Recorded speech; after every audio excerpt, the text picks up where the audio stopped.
Welcome back to A Little Faith. I am Levi, and today we have Matt, who's another one of the hosts. But Hello, everyone. We wanted to do a show talking about mental health. And Matt, you are technically a mental health professional, so you are studying. That's right. You're studying for your PhD at what's the university? Queen's University in Canada. Okay. What was your bachelor on? So I did my undergrad at in Missouri at William Jewell College, a liberal arts college. And one of my majors was psychology. Okay. So I had a foot in the door there. So now your PhD is in psychology, technically, but you give the full name of your program. Okay, so well, first off, I'm just really excited to sit down and have this conversation face to face. Yes. We're kind of starting small with the people who are involved in the podcast before we branch out and other people grab all kinds of voices and stories, which we are looking forward to a lot. But yeah, so I'm in Kingston, Ontario at Queen's University. I'm in the Faculty of Education department because I was a special education teacher for a number of years. Okay. And that was my foot in the door to get into the program. Right. And then the Canadian, this is probably more than you need to know, but the Canadian model is very European in that your research really directs your program. So when they said, like, you can do whatever you want, basically, I said, well, like, can I do research on, like, mental health related issues? Okay. And they were like, yes, absolutely. Right. So I've just been really, like, heading down the path of mental health and fully embracing it. And my only connection to the Faculty of Education is that the participants that I'm studying is a youth centered target age. Right. So I'm looking at issues that affect young people. Awesome.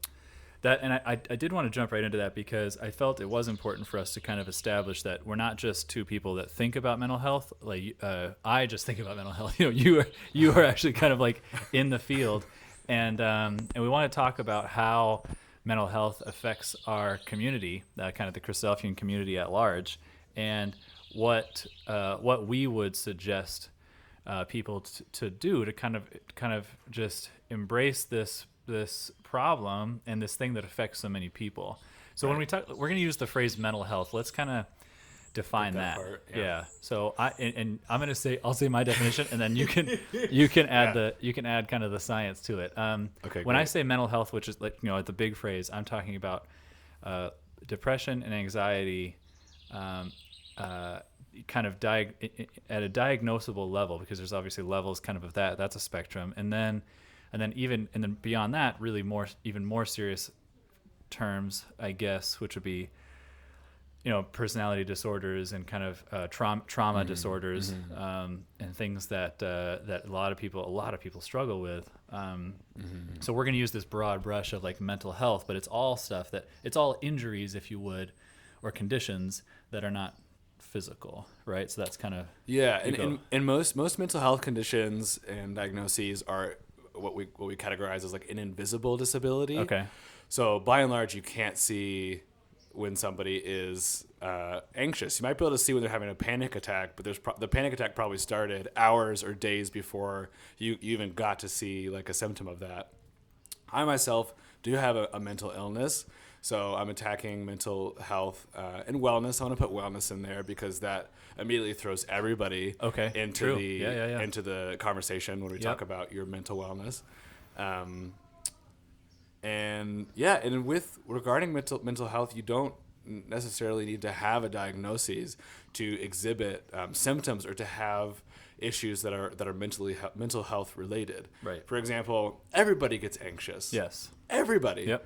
Everybody has those days that they feel really off. Yep. Or everybody has those days where they get a bit of news and then all of a sudden they start spiraling in their brain and they're starting to trying to constellate and figure out very quickly what's going on. Yep. So this is something that everybody can relate to, right? Or like depression as well. Like I have never had a depression diagnosis, but I've definitely had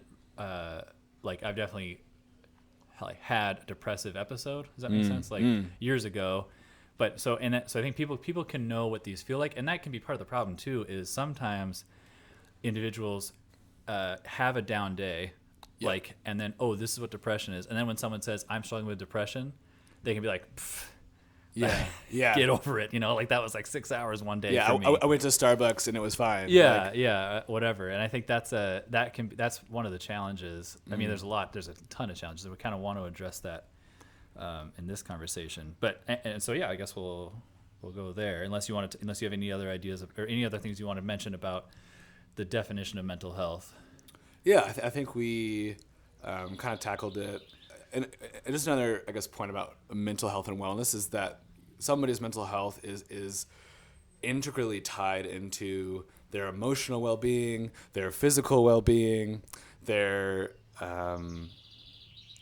so this is not an isolated thing you can really like carve out and like separate. Like Right. it's a fully integrated part of who somebody is and who they're becoming. So that's an important detail. And I know we will get to this piece probably later, but I did want to bring up the issue of suicide Okay. in regards to mental health. Well, no, let's talk about that because I think that we say mental health or like whatever we're going to title this episode. I think like I want to call it like the hidden killer in a way because the mental health is the problem. The outworkings are terrible. Like besides suicide, I think is the ultimate example. But the destruction of families, the destruction of relationships, and then how it so much is intricately tied into our spiritual relationships. Like your mental health, your lack of mental wellness or untreated mental health can absolutely destroy your relationship with God and with Jesus Christ, let alone your church family, your ecclesial family. So those are the consequences. That's what I was looking for. Those are the consequences of mental health that are very serious and large scale and should be recognized by our church leaders. So arranging boards or parents or like that's what they need to see as this is just, you can't treat suicide as a problem. You can't treat or people falling away and leaving the church. What you really need to treat is mental health, right? What do you think about that statement?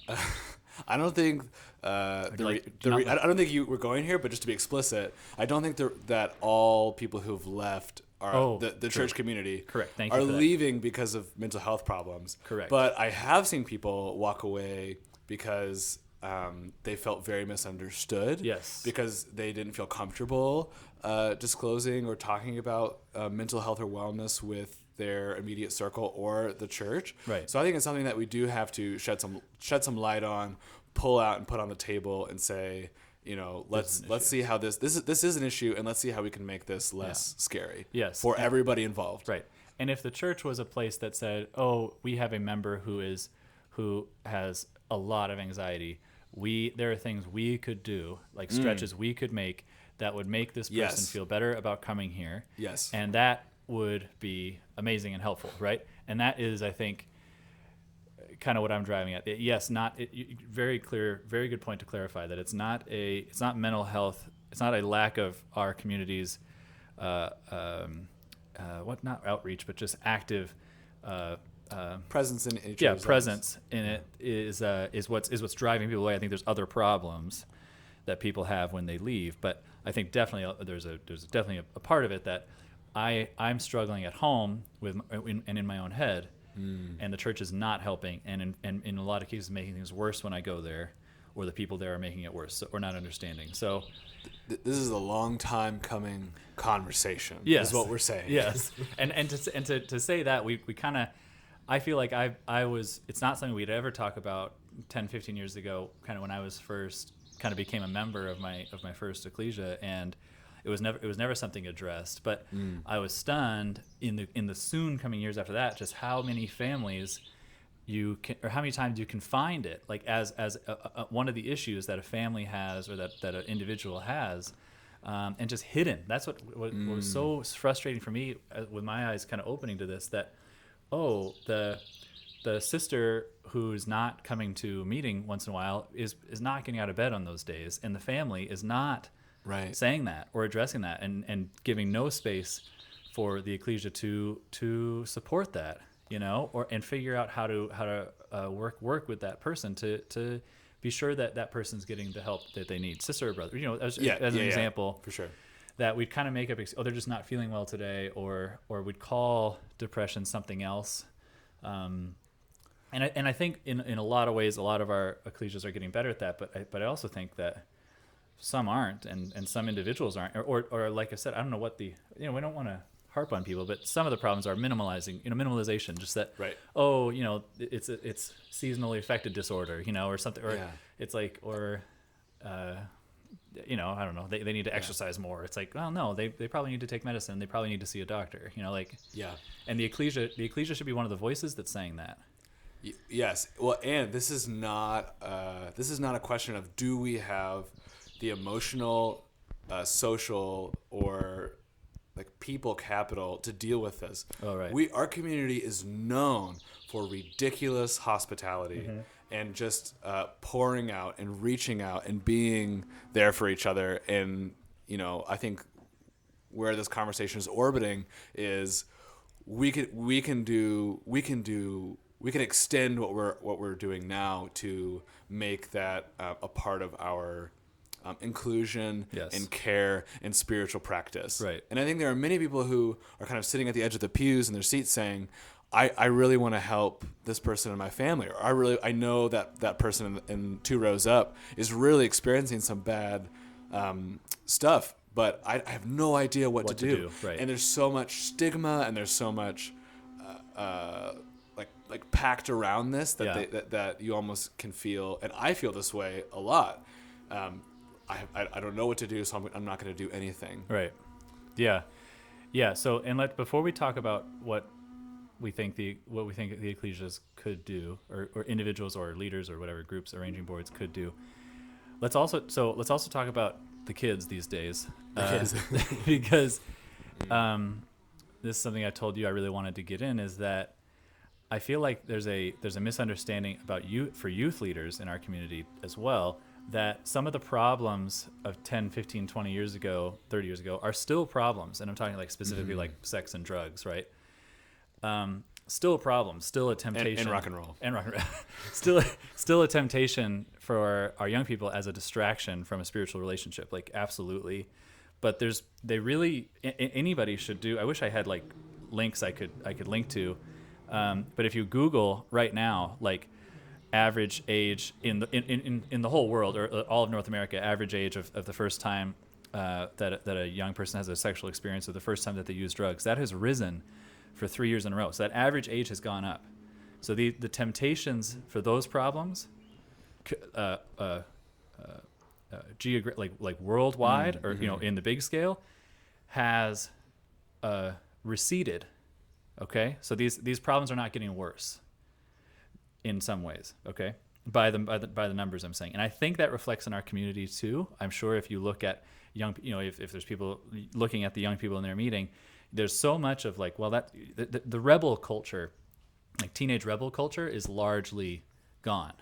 There's not like David Bowie rebel culture. Like when I was a kid, it was like how naughty can you be? Back in right? your day? Back in my day. But I think there's so much you can see, and we see it with our work with Onesimus and like just the kids that we see in our community, that there's so much, there's very little like again, like rebel culture. It's just like the bigger problem here, and this is my point, the bigger problem is the mental health of young people, because the thing that has risen over the last 2-3 years is suicides, is youth suicide. Oh, absolutely. Youth harm. And I think there's a social media conversation diagnoses. Depression diagnosis. There's a social media conversation that I'm not even like closely prepared to have, but that is definitely the rising problem in our young people that I don't think people address. People still treat young people like they're they're going to buy weed as soon as they possibly can, or we'll give a CYC class on just basically, these topics that actually aren't, they're still temptations, but just not the temptation that they were in the 70s, 80s, 90s, right? There's a change that's happened that I would like people, I would love if more ecclesias recognize. So maybe I'll find some links and put them on our website. And don't get us wrong, like temptation is still out there. Oh yeah. Like the wolf is still crouching at the door. Absolutely. However, when you look at the global news headlines, mental health problems in young people Yes. are soaring Yes. at an alarming rate. Right. Especially with suicide. So my work for my PhD centers around youth suicide prevention, looking at belongingness, one's need to belong to people and have close, caring interpersonal relationships, how that's either a buffer or, when it fails, a catalyst to having suicidal thoughts. And so I get a Google News update sent to my email every day. Yep. For it tags any article around the world that has the word suicide and has the word youth in it. Okay. And more often than not, it's just like, it's really depressing. It just says, suicides are going up. Nobody knows what to do. Going up. Suicide is the number 2 killer of young people in North America. Yeah. Next That's to crazy. accidents. That's a crazy. Yeah, car accidents and then Number Wow. 2. And in some more narrowed groups of young people, it's the number 1. Oh wow. So Yeah. whether it's a demographic or whether it's a geographic right. location. Crazy. So it's a huge problem. And let me count on one hand how many times suicide has been brought up in a church that I've been in. Right. Where I haven't brought it up. Yeah. 0. Right. Like 0. Yeah. And suicidal thoughts is not like suicidal thoughts come from these other problems in mental health. Like I don't right. I mean, you can speak to that more better. But there's not like it's not like suicide maybe even is the topic you should lecture on. You should lecture. I mean, maybe I don't know. Well, let's talk about that. What should we do? What should if you're a concerned parent or ecclesial member, you're on an arranging board, or you're on a Bible school committee, or you're on a or you're just going or to you're church. a writer, or you're just attending meeting and you're concerned about it. Yeah.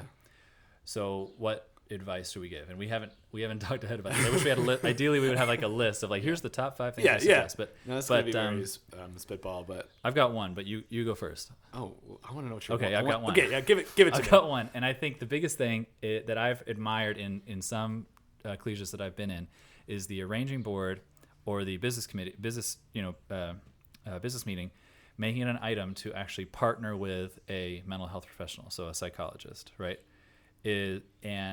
Offer. I think every ecclesia should have some program where they offer to pay for counseling or split it with the member or something. Make it a line item in the budget that we will pay for a trained professional to intervene in a situation.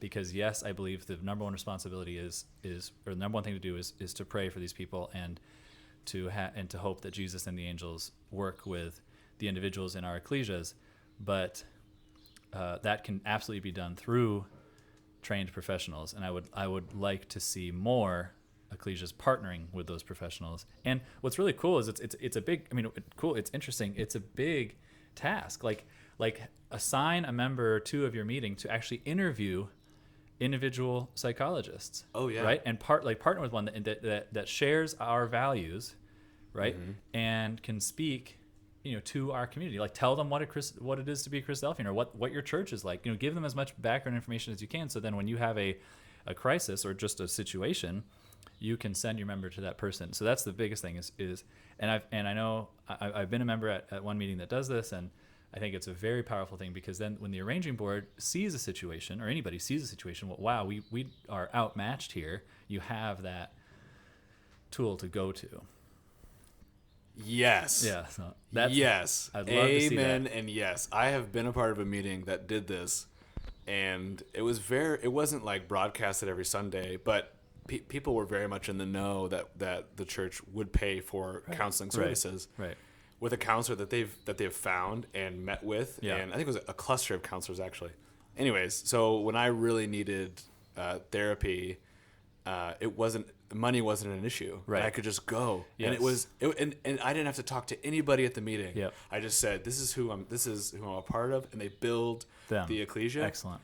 It was excellent, and nobody asked any questions. Yeah. And it was just such a superhero service. And just to add to that, so the arranging brothers are getting the bills of this counseling or therapy group, and if they see this like a huge spike in how much money is coming out of the donations to go to counseling, you have a wonderful, not wonderful, but it's a really great metric to be like, okay, something's going on, Right. and we need to bring in something, have somebody on Sunday talk about Yeah, we got to address this. some yeah. kind of counseling thing, whatever. But yeah, amen and yes, Okay. twice over for that. Right.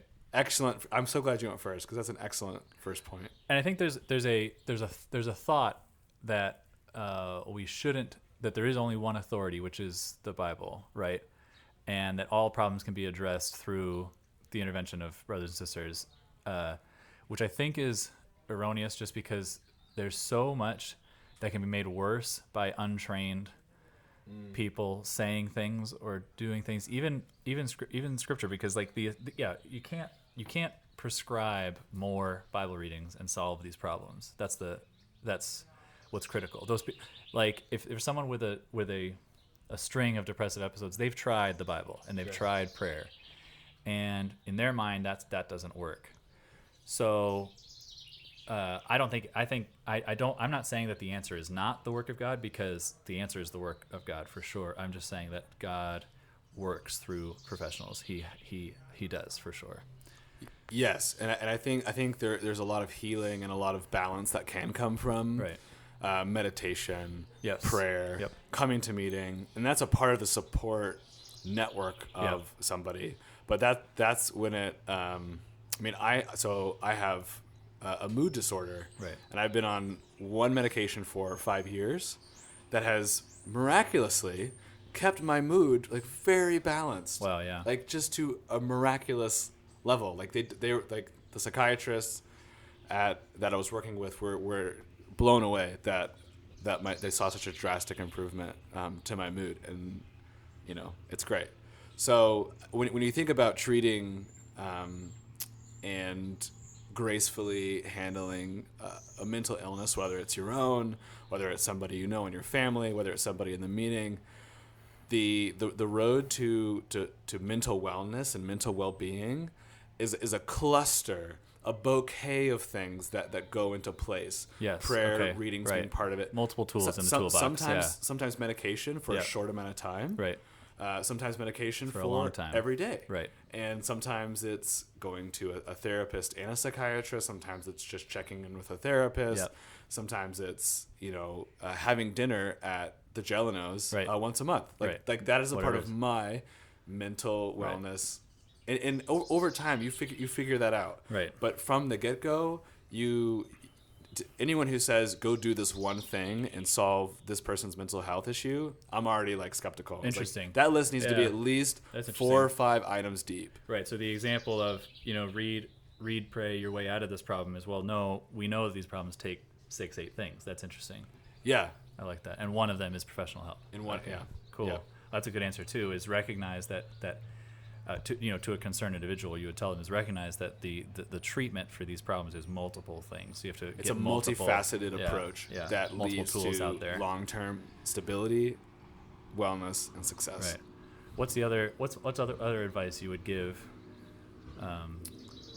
those individuals, either arranging board, either like on a collegial wide level or an individual level? Yeah. So I'll go to my area of quote unquote specialty in regard to what I'm studying. I'm working in the field of suicide prevention. I do a lot of research under this very elegant suicide prevention theory that says there's really 2 things that are going to sink the ship. There are 2 things that are going to make somebody crash and burn. And one of those things is developing perceptions of feeling like a burden. These are perceptions of self-hate. These are perceptions of I'm not useful. These are perceptions of, I can't get out of bed because I don't feel like I have the energy or the willpower or that I would even contribute anything. I'm a burden. Okay. The second piece, which is what I'm looking at explicitly, is belongingness. Okay. If somebody feels like they don't belong anymore to a group, to a set of close relationships, and these perceptions kind of lead to this idea of feeling alone, like a searing loneliness. Now, everybody has experienced those perceptions at some point in their life. Yeah. But what we're talking about is like a F7 tornado force weight of feeling alone and feeling like you're a burden. Okay. So all of this is leading to, I guess, practical steps. So in regard to belongingness, our community is really wonderful in so many aspects about fostering belongingness with each other. The amount of meals that we've Sunday shared school, together, youth groups, meals, activities outside of meeting, outside of the memorial service on Sunday, that builds this belongingness. We've talked about this in the past. Yeah, and there's several facets of belongingness. One is that it's a frequent interaction, you know, every week. Another is that it's a positive interaction. Right. But a lot of it comes down to the reciprocal care. Okay. So if you're caring a lot for me and you're like, oh man, I'm doing such a good job of tending to Matt's mental health needs, but you don't give me opportunities to care for you. Oh, interesting. Then I don't feel like I matter. That develops belongingness. That develops burdensomeness and a lack of belongingness. Interesting. So this is kind of where vulnerability can really shine bright in this Yeah. conversation. Is that that whole bit about bearing one another's burdens? Oh, For me, like that's not like, you know, saddling up with a Christian side hug and, you know, giving you a handshake and saying, hey, I'm struggling today, but really like taking the shards of my brokenness and handing them over to you, saying, yes, this isn't the time. Yep. I don't have words for this, but I'm giving them to you. Interesting. And like I need, you know, and Wow. you just to accept it. Yeah. And then you when you're struggling, say, hey Matt, you know, and we've had these conversations. Yes. And that's why I have such a strong sense of belonging with you. Right. Is because both of us have come to each other in a time of great Yes, need yes. and openness. Really cool. This is really hitting me in waves how these two things are related. So you said there's two problems. One is feeling like a burden, which I've heard from people who are struggling, which is really interesting to hear that. Mm-hmm. That's like a specific outworking. And then the other one is the benefits of feeling like you belong. And the way to solve that is to share your own problems with those people, because they feel like now I'm not a burden, I'm necessary, right. To help, and I'm part of the community. I'm part of your life. So powerful message for you. You gave the example, which I think is perfect, that let's say you're a member and you're sitting down in the hall and you see someone who you haven't seen in weeks or whatever, and they're 4 rows up. What do you actually do? Like, so what's like your first line? Well, maybe it actually is, besides, hey, let's get a meal, which I think is kind of the obvious. We kind of talked about, like, you know, just the power of that kind of fellowship. But what you actually do is share a problem you're having with that person, which can feel so backwards because you're interested in their problem. Right. But that the would be irony, the tool. the beautiful irony of the whole thing. Wow, that would be the tool that would then make them feel like they belong and they're not a burden. So even though they struggle to get out of bed, which again, I don't know why I use that example, but because it could be a bunch of things. They really struggle to even get there. Instead of coming and saying, "Hey, have you read these verses about why you should be attending Psalm 119"? Instead, you say, "Hey, I've got a problem with my aunt or my cousin, or I've got a problem with my job, or I've got something like, what do you think?" Yes. That's the critical question. Interesting. The 4 words. What do you think? What do you think about it? And Sunday morning is not the time, perfect place for that. The time to say, hey, you know, here are all my sins, or here's like whatever. But very powerful message that's the opener, because I wanted to get to that. What's our opener? So like in that example, what's the first line you say to someone? Maybe it is that you share with them something. Vulnerability, like you're saying, very powerful. Huh. And for some people, it's the idea of sharing something like personal with somebody they kind of know or somebody they know is struggling just really gives them the heebie-jeebies. Right. And that's okay. And you can show people that they matter and that you care for them in a number of ways. You can do it other ways, but that's a very really powerful, practical. And that doesn't make it a natural conversation. If I come to you again as an example and say, "Hey, I'm really struggling with my dedication to Bible reading every day," or something like, "What do you do?" Or a bigger problem. "Hey, I've got an aunt who is in a terrible marriage. like what advice should I give her? Like that it's really weighing on me. Like that's weighing on me. That so naturally opens up to what they're gonna say, like what their own issues. They're gonna say, well, in a terrible marriage, I mean, maybe you tell them to get counseling, and I need to do the same thing or whatever. Like it's a well in Sundays and Bible readings can come off as a place that's very polished, right? Especially depending on your cultural right. Or your cultural norms. Ecclesia, But if everyone's coming with the attitude of like, hi, good, great, right? How are you? And then everyone pieces. You don't feel like you belong. Especially if you're feeling like you're crumbling inside and you're just trying to like hold this smile on your face just to like fit in or whatever. Okay. Or because that's like the culture. But right. So I would say another piece of this is just like showing up to where you're at, and that might be really broken and that might be really stressed out or anxious. Yes. But just trusting that people are going to show up to that as well and be there for you. Yeah. Because more often than not, there are more people in your corner, especially in this community, than you think. will ever know. Right. With the exception if you have like great tragedy come to your life. Right. That's the only way that I found that you really find out who's all in your corner. Right. And for those people, it's much easier just to like trust the process of showing up kind of broken. Yes. Yeah. So let's recap. We said, get your ecclesia involved with a professional. Yes, and don't be afraid to go through 3 or 4 until you find the right one. Interview them, and then did we say anything in between that and that your point about the 2 things? I don't think so. So the 2 issues that lead to suicide, which is the kind of an outworking of different mental health issues, is feeling like you're a burden and feeling like you don't belong, and those 2 things can be answered by you sharing problems with them, involving them in your own life. Or the ecclesia's problems, like just actually showing vulnerability. Really powerful. Yeah, being vulnerable and, just looking for ways to like build those connections and relationships with people that you normally wouldn't think would be a part of your like circle of people or circle of trust. Awesome. Really cool. But to be clear, not everybody who feels like a burden and not everybody who feels like they don't belong are experiencing suicidal ideation. Sure. By no means. Those are very natural feelings. It's just kind of an escalation. That's but that still is the answer to what do you say to that person, or what's the best thing, just to open up with. How do you establish a connection is to understand that those are the 2 issues. And I've heard that in my own conversations with individuals multiple times. I'm not a professional or even studying this, but that it's those ideas of like, oh, I'm replaceable, or no one missed me when I wasn't there, things like that. Like that's an outworking of feeling like they're a burden, right? And feeling like they don't belong.